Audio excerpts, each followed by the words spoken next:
Hi, I'm Larry Weingarten. I just had this wonderful talk with Kim Sorrell. She brought stuff out of me that I didn't know could be brought out. She did a great job. And I think we put some good stuff down that you're going to want to listen to.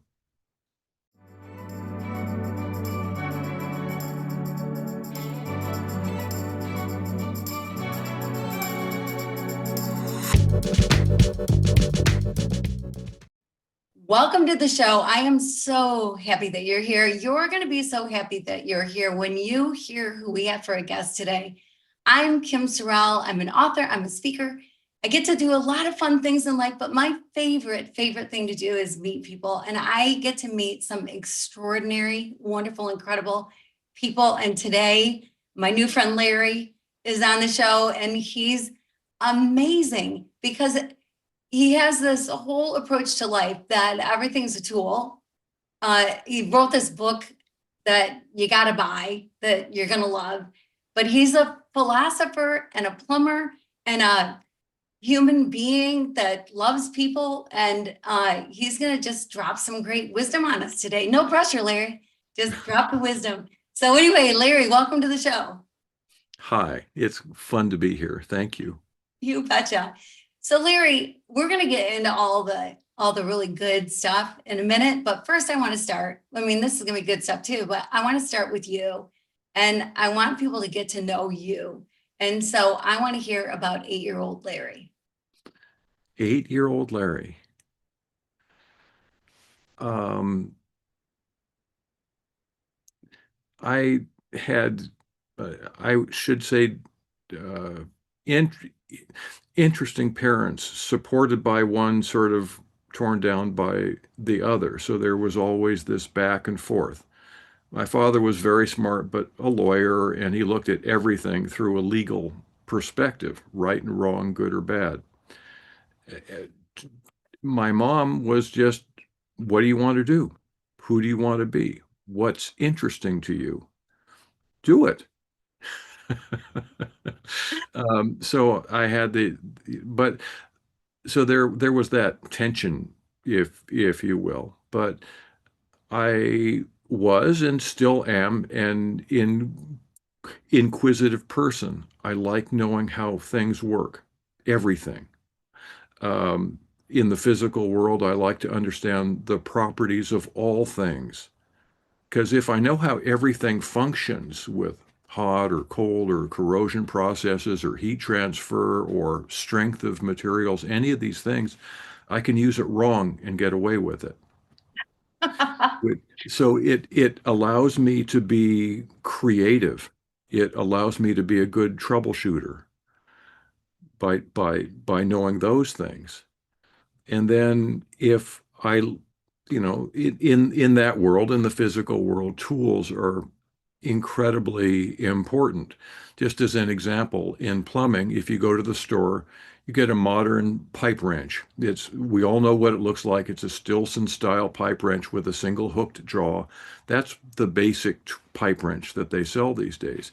If you go back into the history of pipe wrenches, they've sold so many different kinds of things. Each one has strengths. It allows you to attack a problem in a different way. So with the right tools, there's no job you have to walk away from. There's no job you can't do. Okay, guess what? In the non-physical world, we have tools as well. Appreciation, acceptance, hope is a really strong one. Perspective.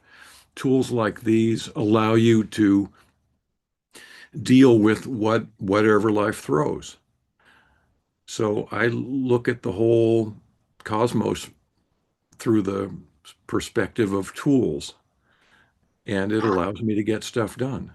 I love that. And you have a really big toolbox because because everything's a tool, and you can fix anything. But more importantly to me is what you've learned along the way that I'm so excited about talking about, because everything you have to say, Larry, I am on the edge of my seat, and I just want to hear. I want to go back to your childhood. That was not an easy thing to grow up in a household with one supportive parent and one not, but praise the Lord, you had one supportive parent and that you were allowed to be creative. And I like it that you said you're still creative. You brought that creativity with you because I think so often, I'm curious what you think, but I think so often people lose that. You know, somebody tells you to color in the lines and you're coloring outside the lines, and then you think you're doing it wrong, so you stop, or you're daydreaming and they say don't daydream, and so then you stop daydreaming. It's supposed to be a bad thing, right? And so we can lose that child curiosity, that childlike inventiveness, right? The creativity can be gone, and but your creativity is hung with you. So what is your magic?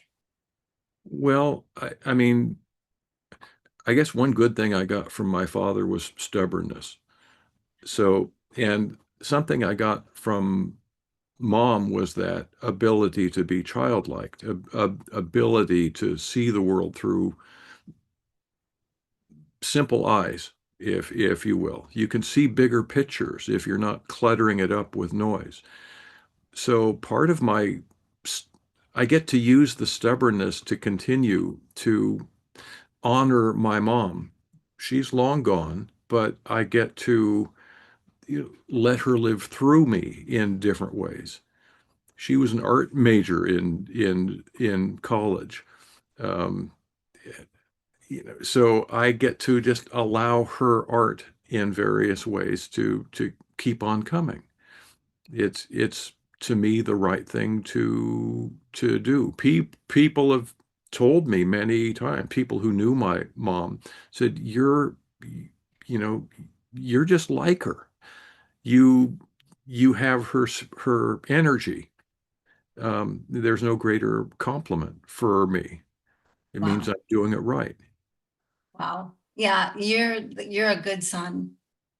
Well, Because you know, and obviously had a good mom to be a great example to you, and so that is so cool. It's yeah. so cool, and so yeah, so being creative, and so that's been part of everything you've done in life, I imagine, because you talked, you know, about you go to the store and there's a tool for this, but there's other ways, and so yeah, how has creativity shaped you or continues to shape you, I guess? Well, I just one of in work, I've become the hot water guy. Anything about hot water, it's my field. I've studied it for decades. I can show you how to make a water heater last for 50 years. I can show you On over. how to do solar water heating in a way that is cost effective and pays for itself. It, gives you roughly a 25% return on investment each year. So it pays for itself in about 4 years. I This all began because a friend and client, when I was, probably 16 or 17 at the time, said, Larry, these water heaters are making noise. Can you fix it? The tenants want to move out. I don't want them to move out. Can you quiet their water heaters? Okay, there's a challenge. No one had ever done this before.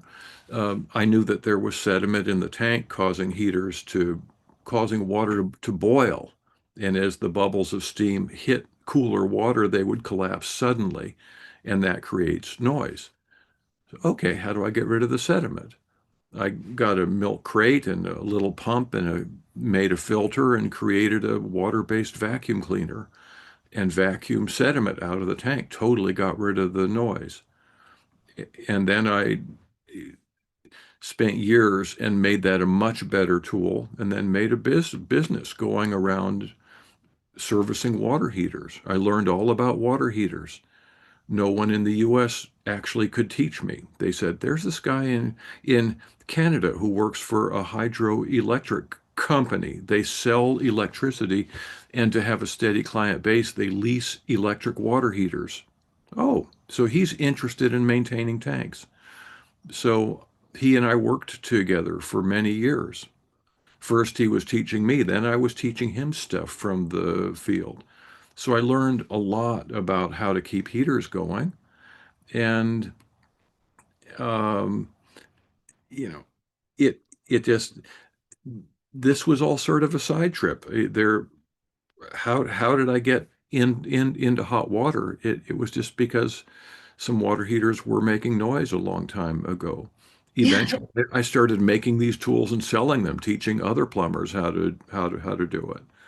yeah, So fun. that's so interesting that at that age, that young age, because it wasn't like you took a class in high school on water heaters, and so No, no, that's no. why you were called on to fix the water heater. But you happen to be in this place at this time and asked this question and said yes and did Yeah. it. And And so yeah, so it could have been. Yeah, I just wonder how your life would be if it would have been, can you fix the sink? I mean, I don't know, right. yeah, I might be doing something different, but to me, the most fun in learning came after school. It was, once I'm done with that, once it's sort of this enforced, regimented way of learning, I got to just pursue what was interesting to me and then really dive into it, learn it at at some depth. I wanted to know more about water heaters and the corrosion processes going on in them. I joined the National Association of Corrosion Engineers, learned everything I could from them about the new nuances of corrosion processes. yeah, Okay, right, uh, right, it's fun. So yeah, yeah, I love it. I love it that you enjoyed it, like enjoy your job, enjoy your work, figure out a way to do it, right? well, and if you do that, it's no longer work. You get paid to have fun. I That's get right. I get paid to go help people. What Mhm. could be better? No, no, that's so true. So in this position that you're in, where you are getting paid to go help people and you're meeting all these people along the way because you're in people's homes and you're in people's places, right? And you're Hmm. interacting and whatever, you've gained so much wisdom. Like there are things that man that I've read in your book that I go, wow, that's so wise. Why didn't I think of it that way? Or man, you make it so simple and yet so profound at the same time. And so, how do you think you've developed this toolbox of wisdom? Well, I guess one of the things I've always looked for patterns.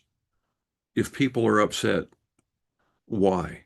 What caused it? What path did they follow to get them to that point? If whatever there are patterns in the natural world, in animals, in plants, in people, there are all kinds of patterns all woven together.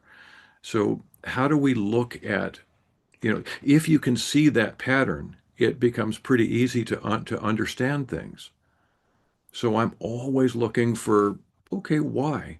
It's not simple cause and effect. There's more to it. What forces are at play here. So I simply try to find quiet. Without quiet, my mind's just full of noise. So if I can create, make quiet, I can more readily see and make sense of the patterns. Hmm. Wow. I would like to be inside your mind for a day and just see how it works because that's so cool. Because yeah, I can see. I mean, I don't think in patterns, but maybe I will from now on. I don't really know. Well, So patterns that you see, and talking about somebody getting angry, right? Like, why are they getting angry? So you approach it as not just okay, they're getting angry. You don't leave it there. You want to go deeper and you want to go further in and well, what's the cause and what's going on and in doing that, it changes everything, I'm sure. what's in their background? What are they bringing to this? How are they seeing it? If I can understand how they're, what's going on,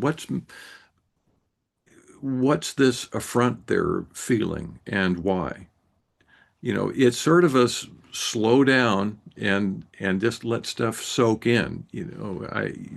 And it's not it's not simple, but it's okay. I just sort of leave the door open, and uh, the it gradually comes to me what's going on. If someone has suffered hurts, they've felt unseen most of their life. If you do anything that even comes close to their feeling unseen, they react strongly. And where other people, so what?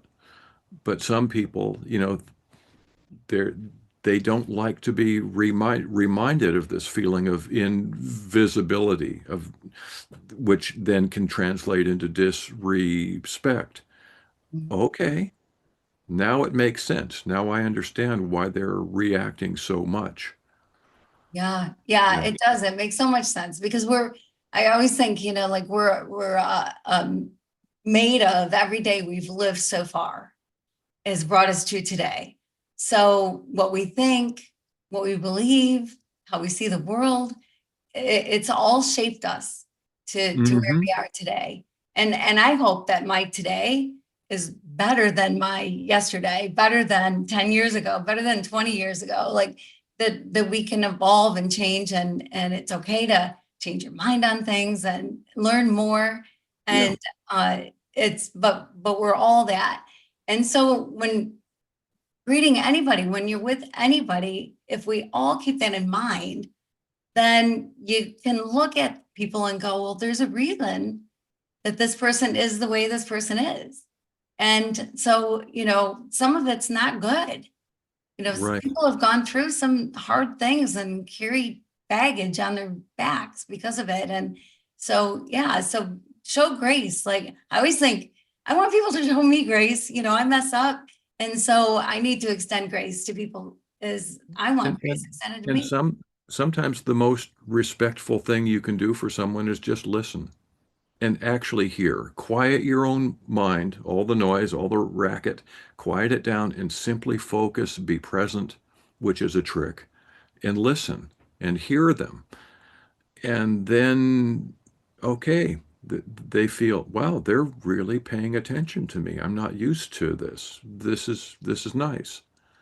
Yeah, it's so true. Yeah, because you don't get that a lot. And when somebody's not listening.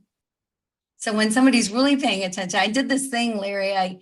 I lived a year, I dedicated a year to figuring out the true meaning of love. Because I think you put 10 people in a room, you get 10 different answers if you say, what is love, right? So I Right. decided I was going to figure it out. And what I did figure out blew my mind. But I used this 2,000-year-old poem: love is patient, love is kind, does not envy, does not boast. I took one word or phrase a month. And what you just explained is love that is patient. And because that's what I found out about it, is that love that is patient stops everything else, stops the noise in your head, stops the thinking ahead or thinking about yesterday or thinking about what's for dinner, stops all that and focuses totally on who it is that you're with. That's showing love. That's love. That's love that is patient. And you're right, it was hard for me. I stunk at it. Like it took me a lot of practice to get to a point where I can really focus in. But when I learned how to do that, my ears opened up. Like I heard things I never would have heard. So Mm. how do you get to the point where you know that you're listening, you are present in the moment? Uh, because that's the most respectful way to treat somebody, is to hear them, to truly listen to them, and people want to be heard. So how do you get there? Okay. Um, One thing that's really important for me and has been my whole life, and I sort of ignored it in my busy employment, working too hard all of the time, but quiet time. If I can get at least half an hour, some people would call it a meditation, and I have tried to understand exactly what meditation is, and I get 1,000 different answers, or 999. I get way too many different. But I'll just call it quiet. If I can create quiet and then see what I view my head as an empty vessel, just make it quiet and still in there and see what falls in. And okay, oh, all these things I forgot about that I was interested in doing, they fall in. It's like my subconscious is waiting for an opportunity for all the noise to go away so it can simply give me what it's been working on. If I can get that quiet, and practice that and learn, sort of like a Mr. Rogers, but on the inside, slow, quiet, peaceful. If I can do that, it makes it so much easier to actually listen and hear what other people are about and doing. Does I that love sort of make that. sense, or just sound like a crazy Yeah. guy? No, I love that. I love that. I love the picture too of your head being an empty vessel and just sitting and waiting and seeing what goes into it when you Hmm. get everything else out of it. And and like you said, your subconscious is just waiting to get in there. And I think too, God is just waiting to give you an answer, to whatever question it is you might have. Hmm. And you have to be quiet to hear it. You have to be quiet to be in tune and to hear it. And that getting quiet, I think, can be difficult for people. Part of the fun, though, part of what draws me forward in this is the answers or the things that drop in are, are a surprise. It's like, I don't know where this came from. This is not my conscious thinking doing this. Yeah. One of the articles in the book, um, you know, water speaks, something like that. And, I don't know where that came from. I just wrote it down as it flowed in. Um, so if you can make space, very interesting things can happen. Yeah, yeah, yeah. So true. So true. And we can get so caught up in busyness of life that we don't take that time. And you say 30 minutes, you can start with 5, you can start with 2 minutes. You can Sure. start somewhere, right? Just start somewhere, go in a place all by yourself in the bathtub or on the commode, I don't know, or in the backyard, whatever it happens to be. But you can make it a practice and Yeah. just start somewhere, start with some amount of time and then build on it because wow, it's life changing when you allow the rest of everything else. I kind of picture it as like we live this, but really it's this, right? Like there's so much more than we know. So to let some more of it in. I Uh, like your idea of starting small with just a few minutes. One thing I've noticed, another pattern, is that many are scared of quiet. They must have the television or the radio going all the time. They can't actually let it be off. They need some stimulus from outside. What are they covering up? You know, what's going on there? What trauma from their past or do they don't not want to re, relive? There's so many things. We're not simple. But if we can tiptoe into quiet time, it it's a gift. It'll give you stuff. And it sounds like it's clear that you know this. You yeah, I do. I do. And I totally agree. But I love the way you're phrasing it because it is a gift. So it's like Christmas morning. Every day you can have Christmas morning, right? right. Just quiet yourself, be quiet and see what comes in and open those presents. So I love it put that way. That's so awesome. That's Thank really you. good. Okay, so that's one thing people can do is to um, be quiet, find a time to pray, meditate, whatever you want to call it. But Mhm. just be still and be quiet and listen, just be open to whatever comes in.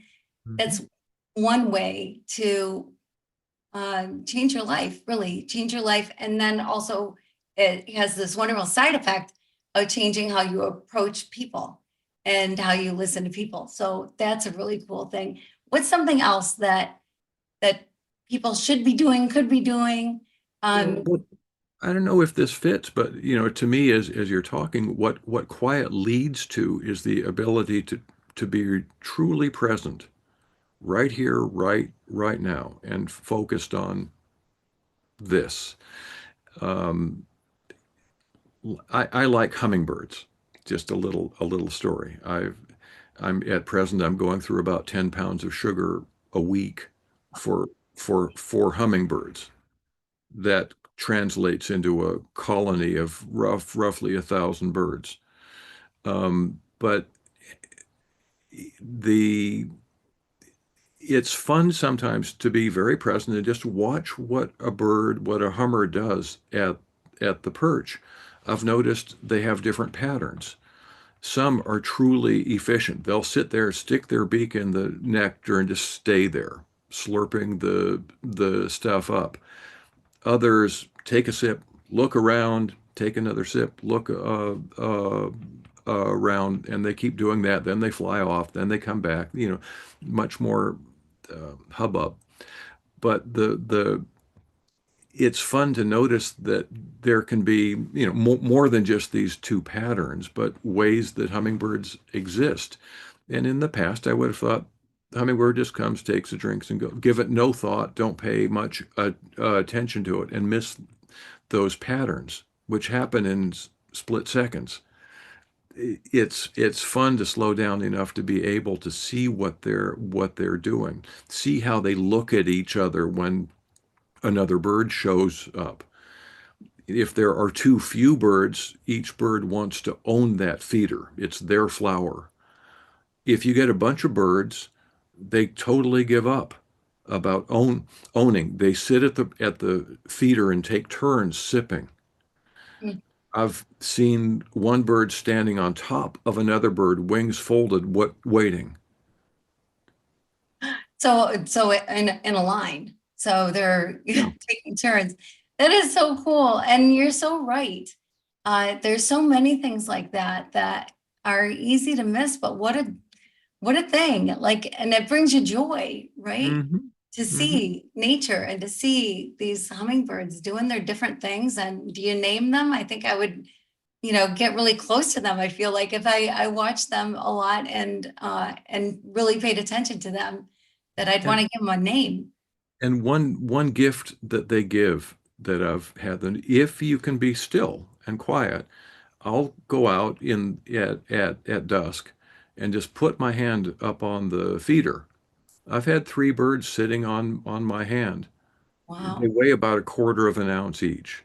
And all you can really feel is the little toenails holding on. Huh? But it's fun. I feel like, oh, I'm a preheated perch for them. Good. Right. But um, but to have them allow me to be so close with them and just okay, this is fun. This is another strange kind of present that being still, being quiet allows me to have happen, That's and so it's fun. Yeah, yeah, I love it. I love it. Earlier in the show, you were talking about words that are tools that make us who we are, or make the world what it is, make things uh, how they are, that aren't physical tools, but are tools that we have or we can have, that some of us possess and some of us don't, and whatever. And you said hope is so important. So Right. I'd love for you to talk about hope. I I learned about hope in there was a financial, you deal where people put their money and often their retirement savings into this guy that was doing real estate and giving a good return. And he had been doing it for 20 years. It all looked on the up and up. And it turned out he was doing some kind of a Ponzi scheme. And a lot of people including me, lost a lot of money.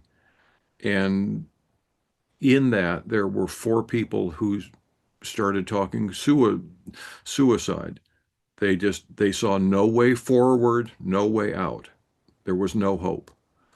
So I went to each one and we sat down and talked, and I gave them perspectives they hadn't considered, and was able to give them some hope back. So no suicides, and they weren't just making a little suicide noise. They were serious. It was quite clear. The signs were. It was very clear. So hope can save lives, and I've lived that. So that's one powerful tool. If you look at it that way, how can you share? How can you give somebody hope? How can you see things? How can you help them see things in a different way? What else what other paths are there that they hadn't considered? So, hope is a very big tool, bigger than a 3-foot pipe wrench. Yeah, yeah. Oh my gosh. Yeah. Great story, sad story with a happy ending. Um, but yeah, hope does determine a lot in our lives. If Mhm. we're hopeful that things are going to get better, if you're in a place that things aren't so great right now, if you don't have hope, man, it can be awfully hard. And I wonder too if you stay in that hole longer, if you don't have hope that you're going to get out of it. Well, and I don't know if there are different kinds of. I try not to be just a silly optimist. I try to have facts behind me and use those to build a case for hope.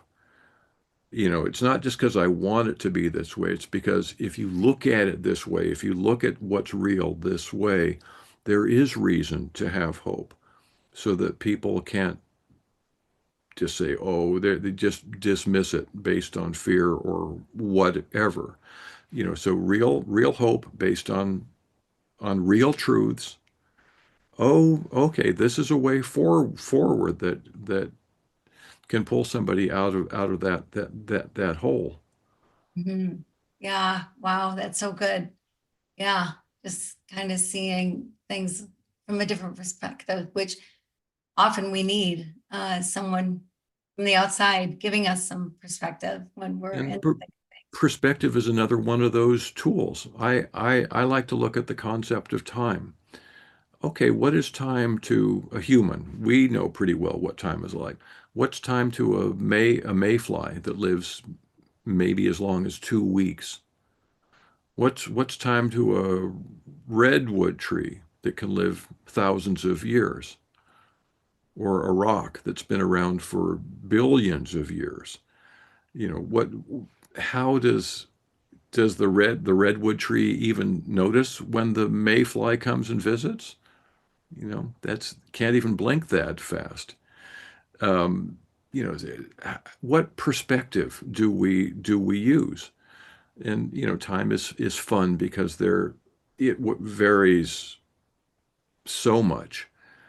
And there are, all kinds of different ways of looking at things. In troubleshooting, perspective is the most powerful tool. I look at a water heater. Okay, what heat transfer is going on? What corrosion processes are going on? If you look at it right, you can see a plug of rust build up where different metals are joined. When you mix copper and steel, the copper makes the steel rust. So you get this rust buildup. So if you look at it right, you can see that plug of rust grow and restrict water flow. It's just a perspective, and that it gives you that tool in a very strong fashion. I've been I think the eighth plumber on a job because no one else could figure stuff out, because I bring these other tools to it. I can make sense of things. I look for patterns. I can play with time and corrosion and heat transfer and other things, and things start to make sense. I can ask, if asking what's wrong doesn't work, I can ask what's right, Mm, and then get to the truth, get to what's really happening. mm. So interesting, and how it translates to life is just so powerful. And I love the, instead of what's wrong, ask what's right. That's really good. That is really good. But yes, perspective, and we get to figure it out, right? Like, uh, Mhm. we don't have to do just what we've been doing or what anybody tells us is this is the only way, but you can look at things a whole different way. And Yep. yeah, And part of the foundation is deciding to figure out what's true. Actually, does the sun come up in the morning? Probably. yeah, How about if there are clouds out? Is the sun still coming up? still going. Probably. So that's sort of a given truth. And there are other truths that maybe are only true for us. Like, I try to get quiet enough so I can actually communicate with animals. For me, it works. I If I'm quiet enough, I can understand what they're telling me. And that's not everybody's truth, but it's true for me. I've been doing it for years. I've learned from people who teach this. Um, so there are different levels of truth. There are the physical ones, like, does the sun come up? And then there are these other, I'll call them more subtle truths. But just because somebody says something is true doesn't mean it's true. Just because it's on the internet means it's probably false. But Yeah. humor is another one of my tools. But anyway, so it's foundational for me to know what's true, that I can stand on and expect it to stay put. Mm. So working from that, then everything else becomes a lot saner. Yeah, yeah. That's interesting. Because it's true that what's true for me might not be true for you, might not be true for my next door neighbor, but for me, it's true. Hmm. And I think, if we look at it that way, that it doesn't mean the other people are wrong because it's not true for them, right? Like, I think you can kind of get caught up in that, but it's Right. not that they're wrong. It's just that it's not true for them. Right. Right. And the neat thing about that is now you've totally sidestepped or escaped judgment, which is the right, wrong, us versus them kind of thing. Mhm. We got rid of so much noise by doing that. Yeah, yeah, yeah. Well, and it's so true too. I mean, I think, there's so many arguments, and like, I think you just love everybody. I mean, it's what I live by, is just love everybody. You don't have to like everybody. Some people you're not going to be your best friends with, but you Mhm. can love everybody and just love everybody and let them be who they believe they're created to be. Just love without judgment, just love. And, Mhm. and thinking about the what we're talking about, that different people can have different truths. I think that's part of it, is recognizing that just because I think it's true doesn't mean it's true for everyone. Right. And, Right. and so an example maybe is that uh, people will say, well, I love everybody. I'm like you, Kim. I love everybody. But those darn Democrats or those Republicans, well, then you don't love everybody, right? But what's true for them is their truth. And what's true on the other side is their truth. And as individuals, we all have that. We all have things that are true in life in general. The sun will come up, and true for our own lives. And Yeah. yeah, And what a good, great. playing into this, another tool is acceptance. Mm. Very powerful tool.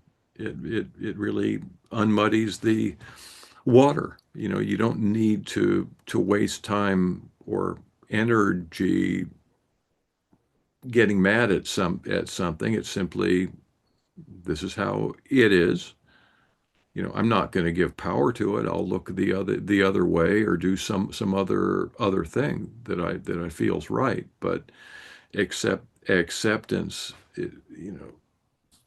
if you don't accept things, you're almost giving it an opportunity to steal your force, your power. If Mm. you're busy, if you're a Democrat busy hating on Republicans or vice versa, you're losing power. You're Interesting perspective. Yeah, I want to hear more about this because I think it's true. I mean, everything you say is true, I think, Larry. But so you lose your power. And acceptance, I would think too, would tie into regret. Because if you live in regret, if you haven't accepted, well, that happened. And so right. how do I move on from that? Right. I mean, well, let's see if these things tie in. My feelings about regret. Always do the best you can do.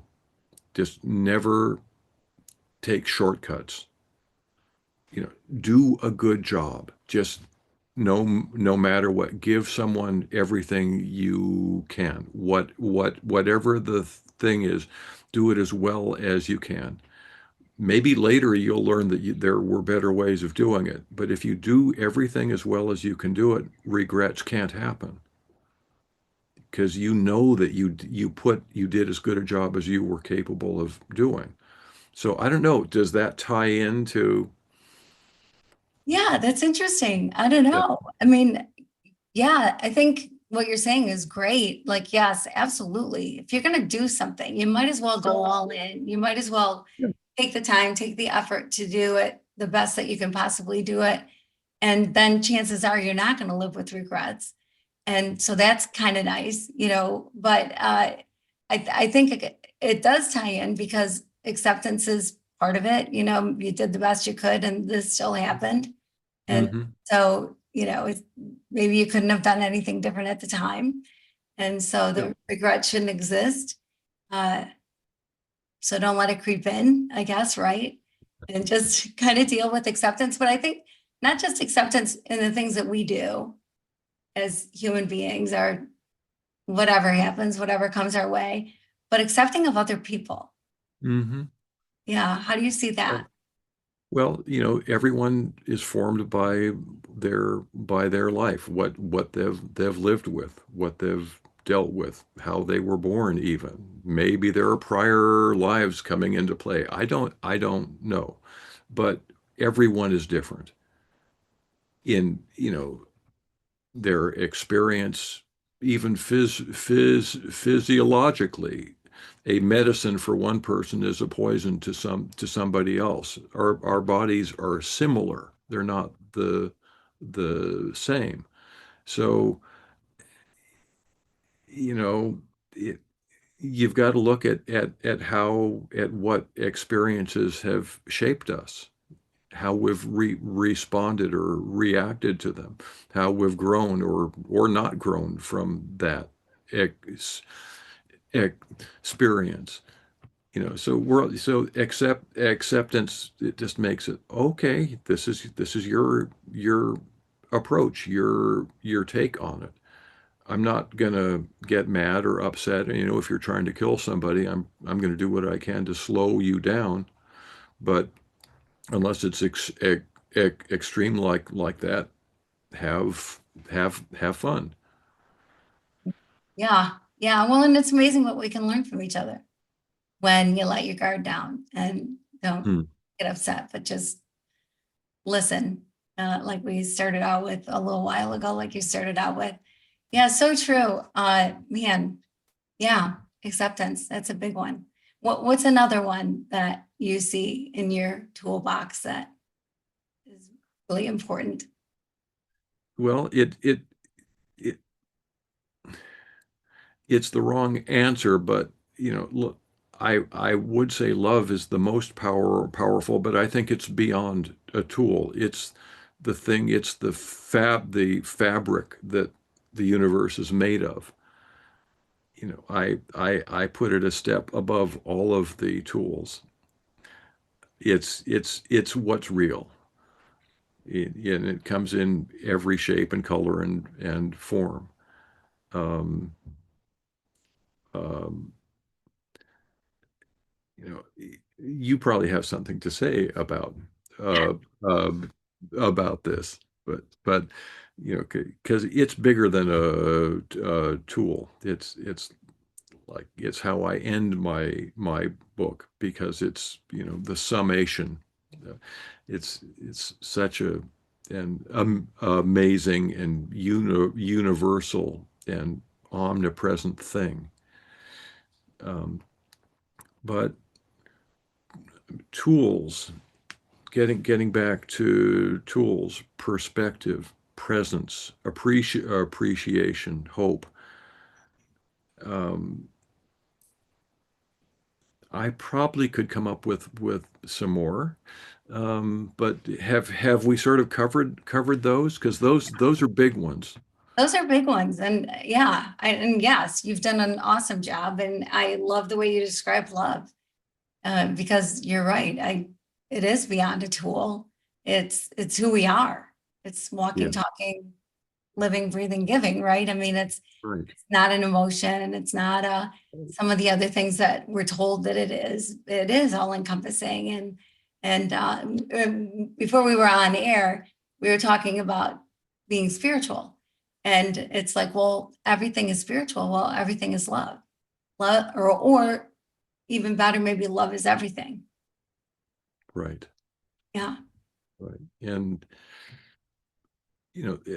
I come to that it's not just a purely rational looking at patterns thing. It's some of it. This is just what feels correct.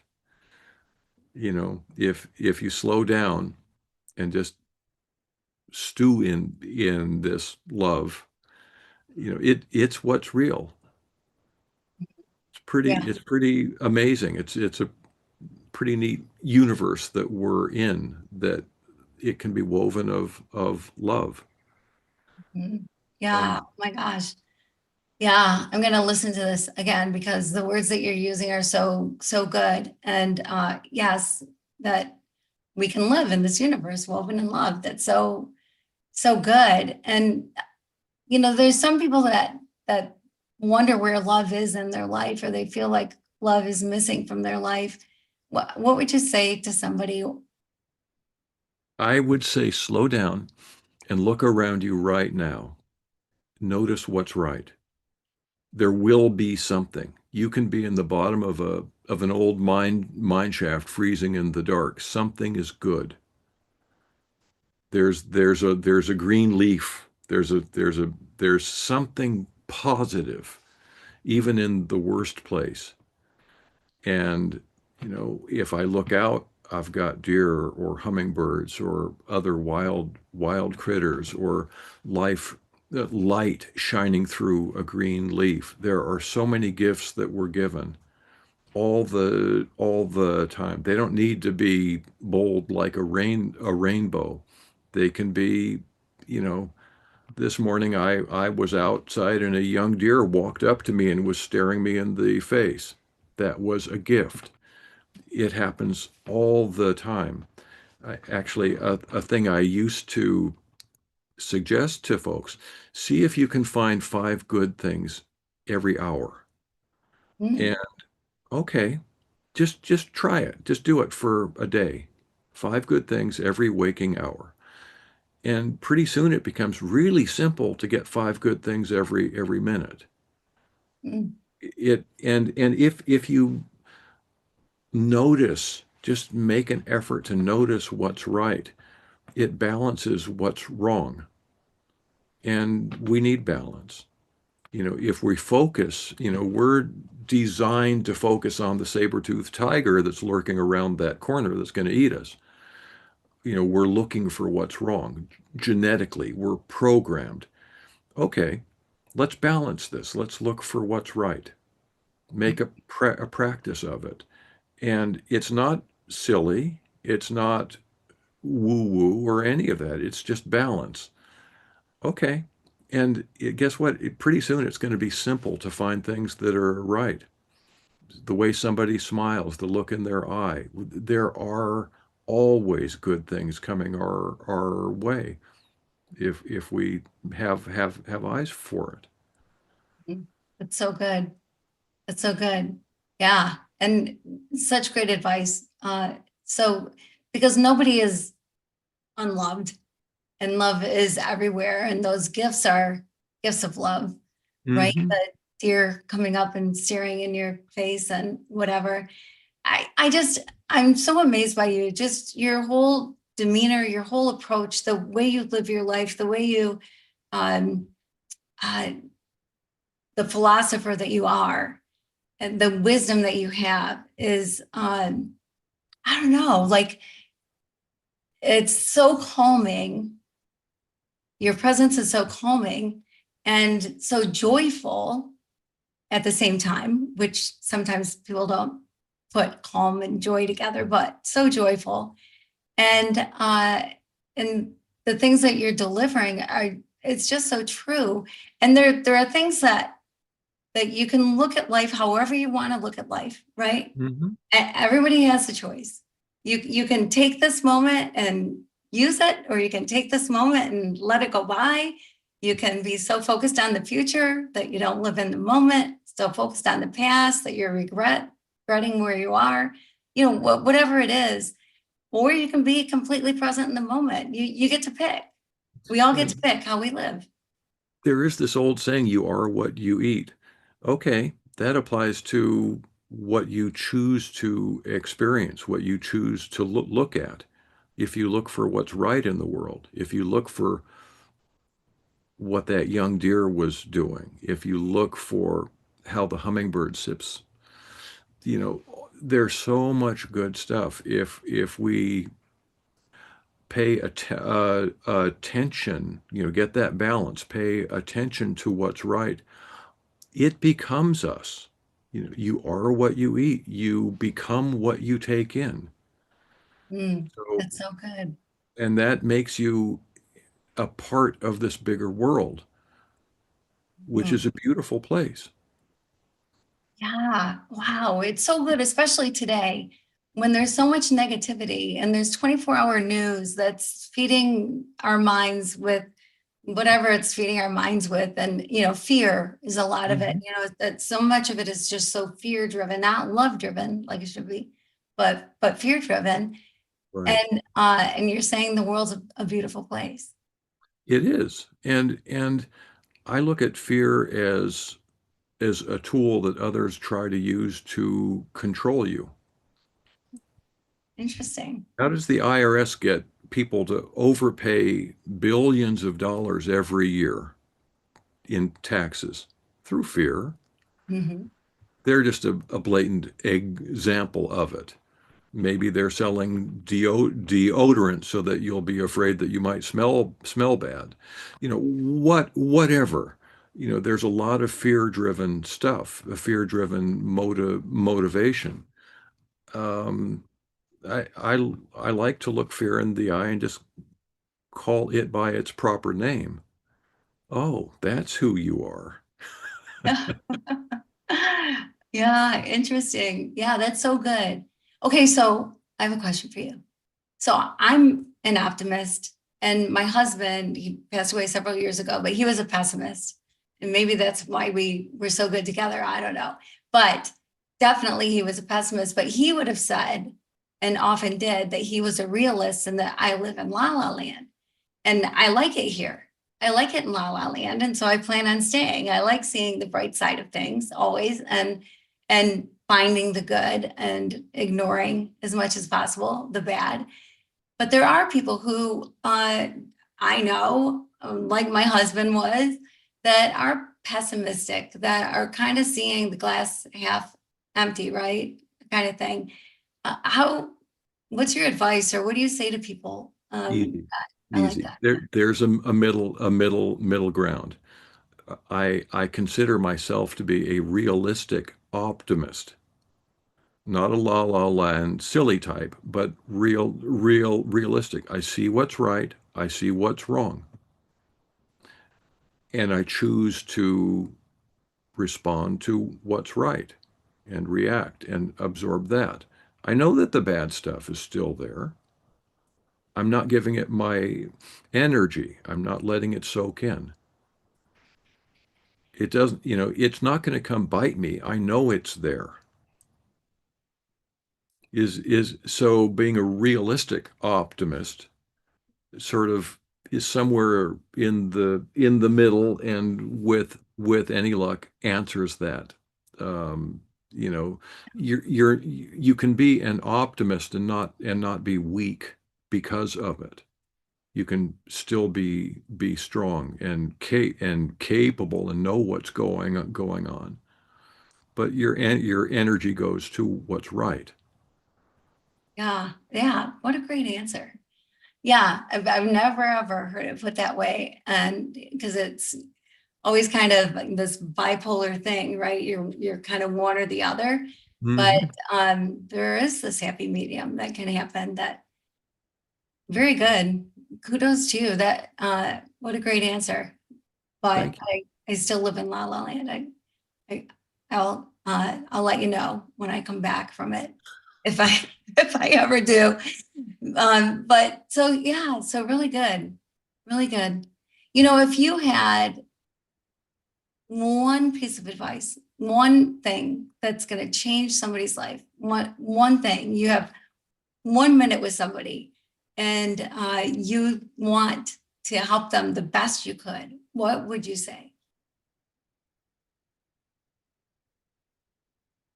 There a number of things are coming to mind. I think the first is trust yourself and recognize fear.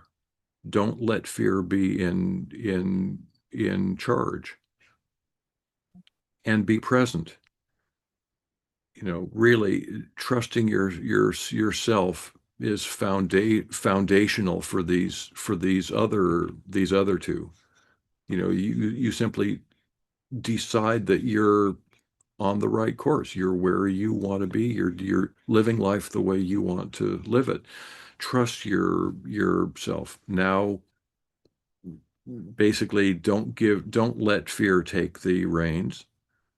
So much of life is controlled by fear, by the what ifs, and being present. If you look at what's going on right now, life isn't bad. So many people say life is bad, and it's a projection into the future, or it's a response to the past, carrying forward bad things that have happened. But right now, right here, how's life? So, Yeah. so I guess that's a three-part answer, but But it's a good one. It's a good one. And yeah, exactly. Yeah, fear does have a lot to do with the future, what could happen, what might happen. Mhm. And I don't remember the percentage, but somebody did a study somewhere along the way, and the things that you think could happen, a huge percent of them never come to fruition, right? Right. Just never ever happen. So to waste your energy on that and let it rob you from the joy you could be having, instead, that hole you could fill up with joy, or you Yeah. can fill out with fear and get the fear out of there. Yeah. The happier We're, you're going to be. we're very creative beings. So why waste that creativity on what could go wrong? How about on what could go right? Yeah, no kidding. Yeah, that's so good. Yeah, so true. So true. Okay, so in relationships, what do you advise people if somebody's struggling in a relationship, whether it be a marriage relationship or one of their kids, or whatever it is, um, how do you advise people? I would say start by, two things. Be really present and listen. Make sure that your partner feels heard. really try to understand what their message is. Start with those things. Doorways might open up for communication that you didn't even know were there. Yeah. Yeah. That's a game changer, right? If you just get away from the I'm right and he's wrong, or Yeah. wanting to be the winner somehow. And Oh yeah. It's right. not a competition. It doesn't need to be, shouldn't be. Mhm. Yeah. Yeah. That's There's enough love to go around, right? there is. I Yeah. mean, and there's a lot of training our society gives us, be competitive, that's a good thing. Compete with yourself if you want to compete with anybody. Find ways to do better, to do more, to be a bigger person. But competing, putting someone else down to raise yourself up I'll just say that's outmoded. We don't need to do that. Yeah. Oh my gosh. So good. Yes. Yeah. Never put yourself down or other people down to put yourself up. Right. We're all walking on the same earth, right? We all have our feet on the same ground. And so we're all in the same place. No better than the other, no one better than the other, no one less than another. Right. And yeah, Right. yeah. And listen, oh my gosh. Okay, so Larry, our time is up. You've said so many wonderful things. I appreciate so much. I've had so much fun listening to you Good. and Thank you. chatting with you. And where can people find your book? Where can they find you? I have a website, larryweingarten.com. I'll spell it if you would like, but just Larry,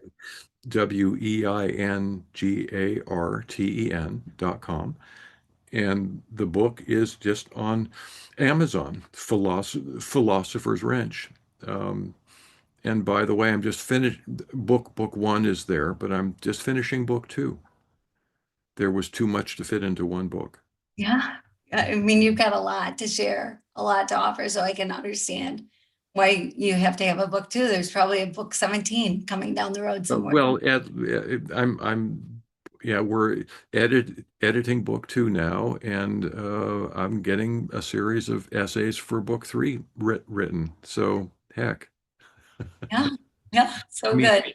I get to help people, and that's a big motivation for me. So, and Yeah. there's a cat here that let me see. Come on up. Come on up. Okay. Okay, cat. Here. Say hi. You can't want us to be on film. Hey. Yeah, well, thank you. Thank you for that. And we'll put everything in the show notes too, of course. And so where you can get Larry's book, where you can get in touch with Larry, his website, all the information. And looking forward to that book too. And so thank you. Thank you Thank for all the wisdom you gave everybody today. Thank you for taking all those moments of silence that have just opened your world to such incredible wisdom. So thank you, Larry. I appreciate it. I want to thank you for doing such a good job of making it look like I know what I'm doing. Yeah, well, you know what you're doing, so we're good. Yeah, well, and thank you everybody for joining us today. I hope you got as much out of it as I did. It was such a fun conversation. Share it with people. If there's somebody you know that could listen to this and take something from it, please feel free, share it along, subscribe, do all the things. And until we see each other again, I just pray that you keep your heart open and you live your love loud.